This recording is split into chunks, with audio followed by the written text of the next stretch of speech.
시골에 살았기에 학교 다닐 때는 언제나 넌두렁으로 다녔다. 그날도 집에 돌아오려 평소처럼 개구리 울음소리를 들으며 넌두렁을 걷고 있었다. 문득 논 안에 핑크색 앞치마 같은 걸 걸친 사람이 있다는 걸 알아차렸다. 아, 문액이라도 하고 있나 보구나. 그렇게 생각하고 지나가려는데 자세히 보니 뭔가 움직임이 이상했다. 한쪽 발로 서서 허리를 구불구불 휘젓고 있었다. 흰 비닐끈 같은 걸 들고 마치 리듬 체조라도 하는 양 몸을 빙빙 돌리고 있었다. 뭐라고 할까? 마치 훌라후프라도 하는 듯한 모습이었다. 왠지 모를 식은땀이 흐르기 시작했다. 게다가 그것은 한쪽 발로 콩콩 뛰면서 조금씩 이리로 오고 있었다. 개굴개굴 개구리 울음소리가 울려 퍼지는 저녁물 논. 나는 어째서인지 움직이지도 못하고 그것만 바라보고 있었다. 허리를 구불구불 휘저으며 껑충껑충 뛰어오는데 얼굴이 없었다. 아니, 안 보였다. 마치 사진을 찍었는데 손이 흔들렸을 때처럼 격렬하게 얼굴을 움직여 제대로 보이지 않는 느낌이었다. 몸은 평범하게 보이는데 얼굴만 희미하게 느껴졌다. 나는 눈이 이상한가 싶어 몇 번이고 눈을 부릅떠봤지만 여전했다. 게다가 이제 눈앞까지 와 있었다. 아, 나는 이제 이대로 끝이구나. 그렇게 생각함과 동시에 눈물이 펑펑 나오기 시작했다.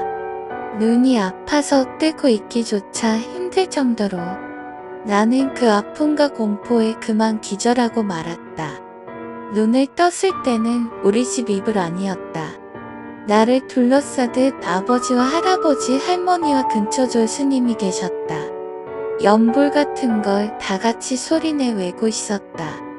어쩐지 그 상황이 거북해 콜럭 하고 기침 소리를 했다. 할머니는 내 몸을 꾹 누르며 가만히 있거라 하고 낮은 소리로 말하셨다. 결국 그것은 내가 눈을 뜨고 1시간가량 이어졌다. 그 후 할머니에게 들은 이야기로는 내가 만난 그것은 허수아비의 신이었다고 한다. 그 허수아비는 외로웠던 것인지 어쩐지는 몰라도 나를 동료로 삼으려 했다는 것이다. 끌려가면 평생 진흙 속에서 살아야만 한단다.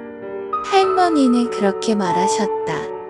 나는 아직도 논에 허수아비가 혼자 서 있는 걸 보면 겁이 난다.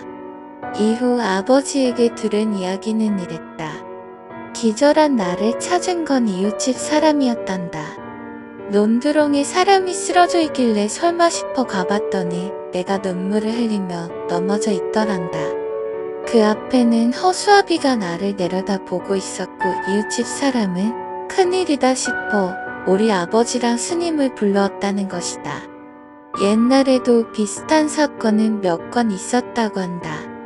대부분은 멀쩡했지만 발견될 당시 눈앞의 허수아비를 바라보며 껄껄껄 웃는 이들도 있었다. 그러면서 허수아비 곁을 떠나지 않으려 하는 사람도 여럿 있었다는 것이다. 옛날에는 흉년일 때 마을에서 가장 쓸모없는 사람을 뽑아 식비를 줄이려 죽여버렸다고 한다. 하지만 그냥 죽이는 게 아니라 논을 망치는 짐승을 쫓으려드는 것이다. 도망가지 못하게 다리 한쪽을 자르고 흰옷을 입힌 후 나무에 묶어 논 가운데 세워놓는다. 온몸이 묶여 움직일 수도 없으니 온몸을 구불구불 휘저으며 벗어나려 애쓰겠지. 마을 사람들은 그걸 멀리서 바라보며 앞으로 2, 3일은 좋게 버티겠구만 하고 말했다고 한다.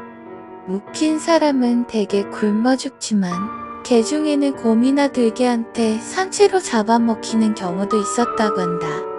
그런 짓을 하다 보니 제액이 내려 마을에 온갖 사건이 일어났고 그리하여 산채로 허수아비가 된 사람을 신으로 모시게 됐다고 한다. 아버지에게 들은 이야기라 어디까지 사실일지는 모르겠지만